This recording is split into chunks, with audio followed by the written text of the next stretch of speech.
ফার্মের থেকে দুধ কিনে আনছে, সেই দুধ বোতলে রাখছে।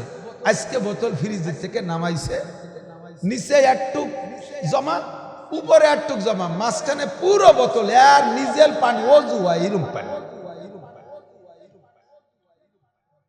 বাজারের দুধ এনে ছাকছে, দুধ চুক নিচে চলে গেছে, ছাকনির মধ্যে চিংড়ি মাছ পটাশ পটাশ করে ফেলাচ্ছে। বউ কয় তুমি কি কাকে গাছ দুধ আনছো, মাছের দুধের মধ্যে চিংড়ি মাছ। এ দোস্ত, হাদিসের মধ্যে আছে আপনার গায়ে 30,000 টাকা দামের পোশাক আছে, এর ভিতরে 29,999 টাকা হালাল, মাত্র একটা টাকা হারাম টাকা, একটা টাকা হারাম টাকা। এই 30,000 টাকার পোশাকের ভিতরে 1 টাকা হারাম হওয়ার কারণে ওই পোশাক পরে নামাজ পড়বা, নামাজ কবুল হবে না। যেমন নাকি 2 মণ দুধের ভিতরে মাত্র 1 ফোঁটা পেশাব ছেড়ে দিলে দুধ হারাম হইয়া যায়, খাওয়া যায় না, ওই রকম তোমার সব শেষ হয়ে গেছে। গুনাহ করার সময় কল্পনা করো দুধে পানি দেওয়ার সময় কে দেখি, কথা কয় না? আপনাকে দিকে দুধে তো পানি দেয় না, দেয়? আমি নড়াইল যাই ওয়াজ করছি, কইলাম যে ভাই দুধে পানি দেওয়া জায়েজ নাই, এভাবে বুঝাই আসছি। পরের বছর যে কয় হুজুর আলহামদুলিল্লাহ আপনার ওয়াজ কাজে লাগছে, আমাদের এলাকার মানুষ দুধই পানি দেয় না, এখন পানিতে দুধ দেয়। কিরম তা দুধি পানি দিয়া মানে আগে দুধ দুয়াইয়া পরে পানি দেয় না, দুধি পানি দিয়া এই নিষেধ করছি, এখন পানিতে দুধ দেয়, সে হাড়ির মধ্যে পানি দিয়ে ওর মধ্যে ধোয়ায়। দুধি পানি দিয়া নিষেধ, পানিতে দুধ দেওয়া তো নিষেধ না। আল্লাহু আকবার, ভালো করে মনে রাখবা, যারা এই 2 নম্বরই করে তাদের দুনিয়ায়ও বিপদ আছে। দুধি পানি মিশা দুধ আল্লাহর নিয়ামত, জান্নাতি নিয়ামত যে কয়টা আছে তার ভিতরে দুনিয়ায় 4টে নিয়ামত ওপেনে দেখি। 1 নম্বরে দুধ, 2 নম্বরে মধু, 3 নম্বরে পানি, 4 নম্বরে শরবত। এই 4টে নরম পদার্থের নদী হবে প্রত্যেকের জান্নাতে। জান্নাতি নিয়ামতের সাথে মিক্সার করছিস, 2 নম্বরই করেছিস, এর বিচার দুনিয়ায় হবে। যারা দুধে পানি মিশায় 1 নম্বরে তাদের বাছুর মারা যাবে, 2 নম্বরে গর্ভবতী গাই মরবে, এবার মরুক আর সেবার মরুক মরবে। ওরে 3 বছর ধরে পানি মিশাইয়া কয় টাকা কামাই করছো, একে টানে শেষ। গুড় সাথে নুড়ুও যাবে, আমের সাথে সালাও যাবে। আর এই কারণে আল্লাহর নিয়ামতের স্বাদও শেষ। কথা কন না কেন? আগে দুধি যে গিরান ছিল তা কি আছে? আজকে সকালবেলা আমার বাড়ির থেকে ছেলের মা আমারে দেখাচ্ছে, দেখেন এই যে সেদিনকে এই দুধ কিনে, আমারও গাভী আছে, তো গাভীতে দুধ একটু কম হয়, ছেলেরা বাড়ি আসবে একটু পিঠা খাওয়াবে বিদায় ফার্মের থেকে দুধ কিনে আনছে, সেই দুধ বোতলে রাখছে। আজকে বোতল ফ্রিজের থেকে নামাইছে, নিচে একটুক জমা, উপরে একটুক জমা, মাঝখানে পুরো বোতল আর নিজের পানি, অজু হয় এরম পানি। বাজারের দুধ এনে ছাকছে, দুধ চুক নিচে চলে গেছে, ছাকনির মধ্যে চিংড়ি মাছ পটাশ পটাশ করে ফেলাচ্ছে।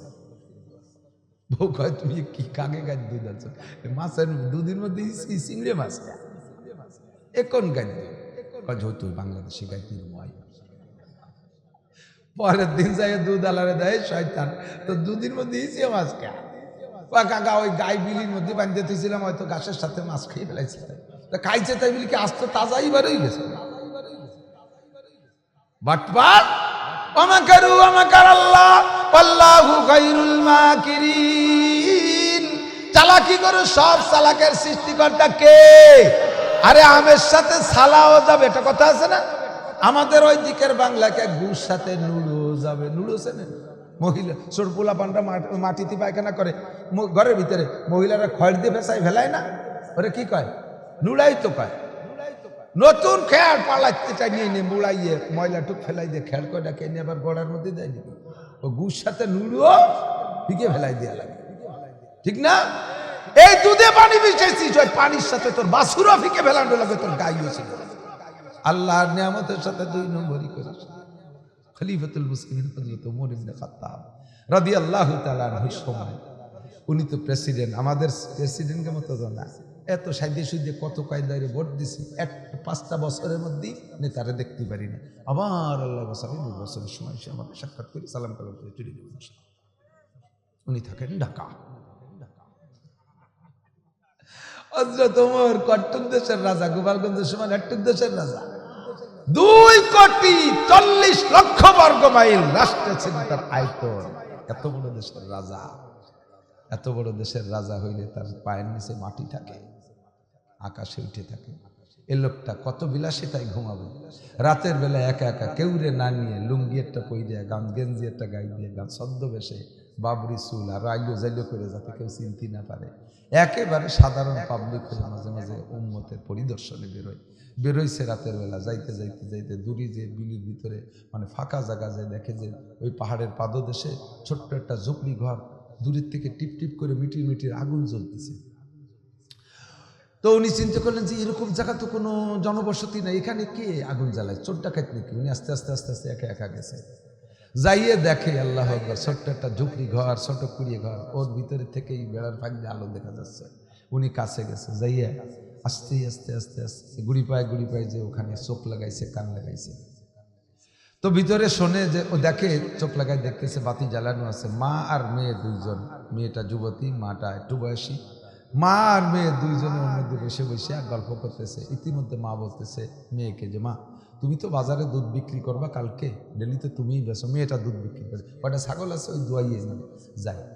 তো আগামীকাল যে পয়সা লাগবে, আমাকে যে দুধ হয়, ওই দুধের ওই টাকায় তো হবে না, দ্বিগুণ লাগবে। কাজেই তুমি দুধের সাথে সমপরিমাণ পানি মিশিয়ে নিও, আমাদের ছাগলের দুধ তো খুব গাঢ়, মানুষ টের পাবে না। তো বললে হযরত ওমর কান লাগায় শুনতেছে। মেয়েকে মা এই পরামর্শ দিচ্ছে, মেয়ে বলতেছে, মা খলিফাতুল মুসলিমিন হযরত ওমর বলছে দুধে পানি মিশাইলে বিপদ, পানি মিশাইতে নিষেধ করছে, ধরা পড়লে কিন্তু মা একেবারে গলা কাইটে ফেলবে। ওমর রে চেনো না? মেয়েতে বলতেছে, মা ওমর দুধে পানি মিশাইতে নিষেধ করছে, আমি কোনো মতে মিশাইতে পারবো না, ধরা পড়লে বিপদ। মা বলতেছে, মা মেয়েকে বলতেছে, মায়ে ও মা, তুমি যখন দুধে পানি মিশাইবা তখন খলিফাতুল মুসলিমিন দেখবে কি করি? এ জায়গা তো কেউ নাই, আমাদের এখানে দিন মাসের মধ্যে কোনো লোক আসে না, এ জায়গা ওমর দেখবে না। আল্লাহু আকবার। মেয়েতে জবাব দিলেন প্রথম, মা ওমর যদিও না দেখে, ছাগলের মালিক তোমার মালিক, আমার মালিক ওমরের মালিক আল্লাহ পাক রব্বুল আলামিন তো দেখে। আল্লাহর চোখের সামনে কোন জায়গায় যে আমি দুধে পানি মিশাবো? মা ওমর না দেখলে আল্লাহ দেখে, আমার দ্বারা সম্ভব না। গুনাহ করার সময় যদি এই কল্পনা আসে, তাহলে কি গুনাহ করা সম্ভব? দুধে পানি মিশাইতে পারবে না। আল্লাহ যেই ওমরের ভয়ে দুধে পানি মিশাইবে না, সেই ওমর সব কিছু শুনতেছে। জীবনে কোনোদিন ওমর যায় না। গ্রাম্য বাংলায় যে জায়গা যে বাঘের ভাই, সেই জায়গায় যে রাইত হয়, ঠিক না? এর জায়গা মতো বেঁচে গেছে। মায়ের দুধে পানি মিশাইতে কয়, মাইয়ে প্রত্যাখ্যান করলো, ইচ্ছাটা সব ওমর নিজ কানে শুনছে। এর ভিতরে হযরত ওমর রাদিয়াল্লাহু তাআলা আনহুর ছেলেকে বিয়ে দেবে বলে মন্ত্রী পরিষদে ঘোষণা দিয়েছে, আপনার একটা মেয়ে দেখেন, ছেলেকে বিয়ে দিতে হবে। মন্ত্রীরা খুঁজে মেয়ে পায় না,